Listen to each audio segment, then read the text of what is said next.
Let's talk about X, the app formerly known as Twitter, a place that's been at the center of online culture wars, breaking news, and, of course, endless memes.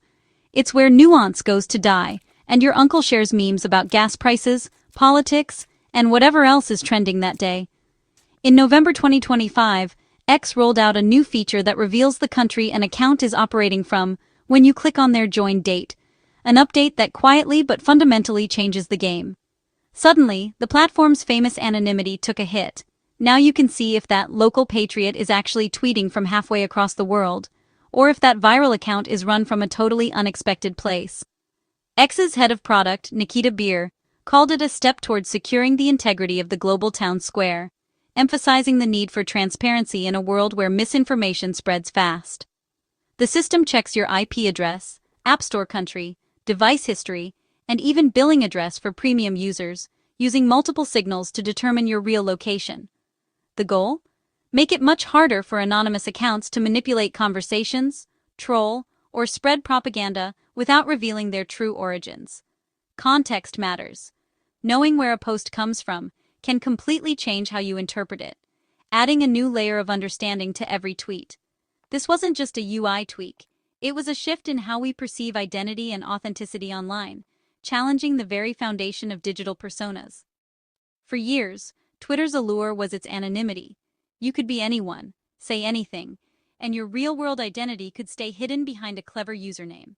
But this feature pulls back the curtain, injecting a dose of reality into a space built on digital fantasy and alter egos. The reaction? Chaos. People started checking profiles, exposing who was legit and who was faking it, sparking heated debates and viral threads. Suddenly, that hardcore patriot might have a location tag from Nigeria, or a progressive activist could be tweeting from Austria, turning assumptions upside down. This one change forced a massive overdue conversation about who we're actually listening to online, and whether we can trust what we see. It was the start of a great unmasking, a digital reckoning that made everyone rethink their online presence. The digital masquerade was over, at least for now. But as the dust settles, one thing is clear. Online identity will never be quite the same again. The transparency feature turned everyday users into internet detectives, giving them the tools to dig deeper than ever before into the origins of the accounts they followed. What they uncovered was wild, far beyond what anyone expected. Dozens of influential pro-Trump accounts weren't being run from Texas or Ohio, but from places like Nigeria, India, Thailand, Bangladesh, and Eastern Europe, thousands of miles from the American heartland. Accounts with names like MAGA Nation and Dark MAGA were exposed as being managed by people who had never set foot in the US MAGA scope. Nigeria, America First, Bangladesh. The list went on. Someone in Dhaka was firing up a political base in Des Moines, influencing conversations and shaping opinions from half a world away. This wasn't just a few isolated incidents. It was a global supply chain of political outrage, coordinated and relentless. And it wasn't just one side of the political spectrum fueling this machine. A proud Democrat account was traced all the way to Kenya, surprising even the most skeptical observers. And Republicans Against Trump was being run from Austria, far from the American political battlegrounds. The strategy wasn't about ideology or belief. It was about building an audience, maximizing engagement, and driving up numbers at any cost.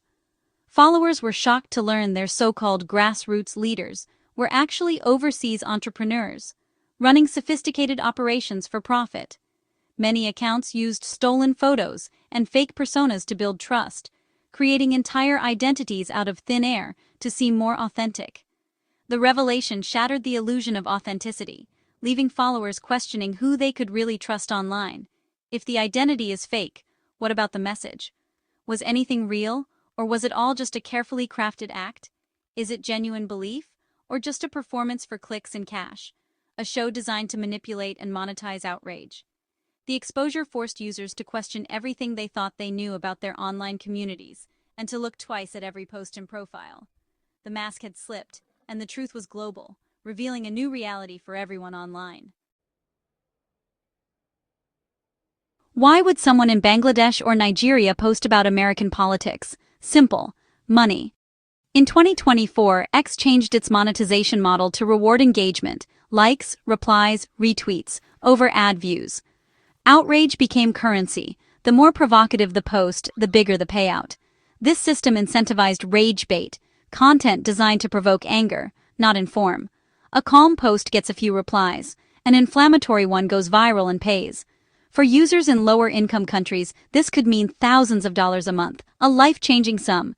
Many aren't ideologues, they're digital entrepreneurs exploiting a lucrative market. The result? Engagement farmers who profit by stoking America's deepest divisions. Their goal isn't conversation, it's harvesting outrage for profit. They target race, immigration, gender, and religion, hammering fault lines for maximum engagement. X's model has built a global engine for manufacturing social division. The social contract of online discourse is broken. Outrage is now a business. Enter the grifter, digital con artists who fake identities to exploit political audiences for money, fame, or influence. These are not your average internet trolls. They are calculated, strategic, and relentless in their pursuit of attention and profit. They study their targets, mirror their anxieties, and craft elaborate personas, often stealing photos and inventing backstories to appear as relatable Americans.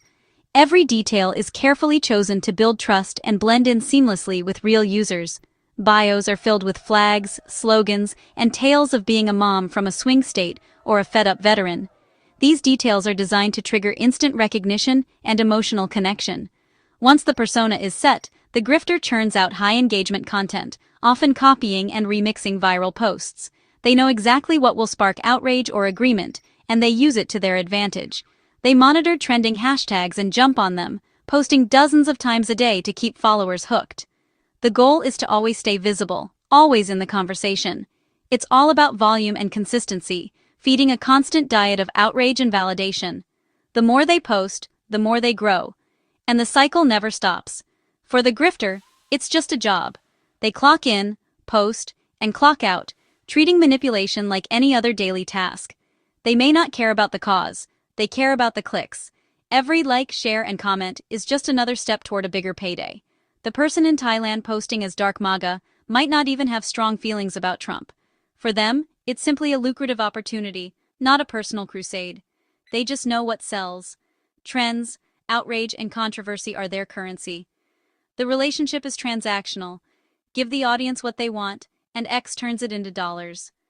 The more engagement, the more money flows in. It's a business disguised as a grassroots movement.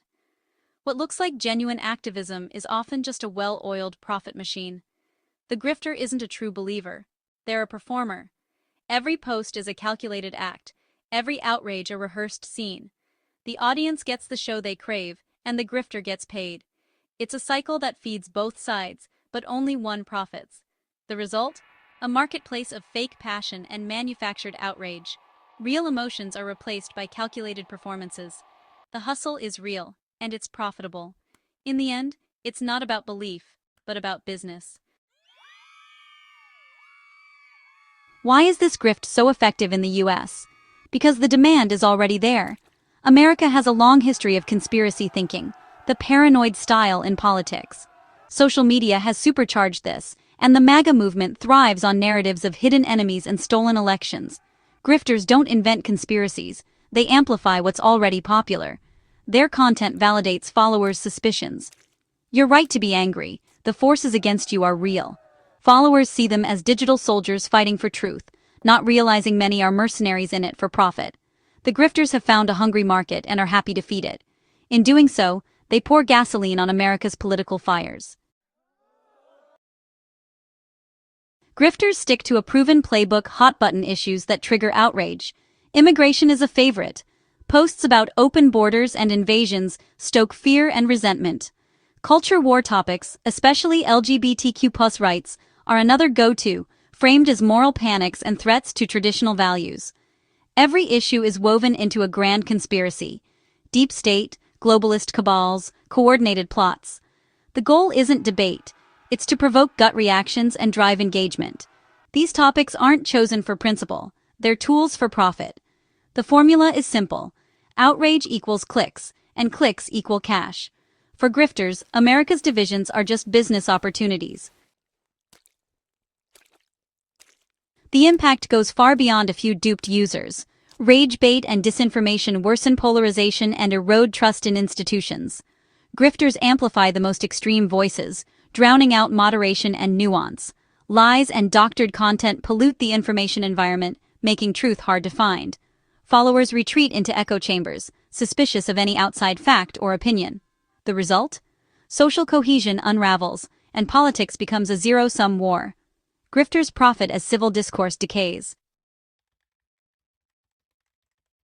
Human grifters are just the start. Bots and fake accounts amplify their reach. Studies estimate up to 20% of X accounts are fake, run by automated programs to boost content. State actors, Russia, China, Iran, use the same tactics for geopolitical goals, sowing discord and division. Now, AI is making it worse, generating endless fake content, deepfakes, and realistic images at scale. The result is a three-layered attack. Grifters create rage bait, bots amplify it, and AI fabricates supporting evidence. For the average user, it's nearly impossible to tell what's real. Is that viral photo genuine or AI-generated and bot-boosted? The line between reality and fiction is vanishing. The information war is now automated. Good luck figuring out the truth. X's transparency feature sent shockwaves through Washington. Politicians across the spectrum were outraged. No one wanted to be duped by foreign grifters. Calls for investigations and hearings followed, but the public was left more cynical than ever. Account suspensions soared, but trust in the platform plummeted. Users began to question every account. Is this person real? Is this movement authentic?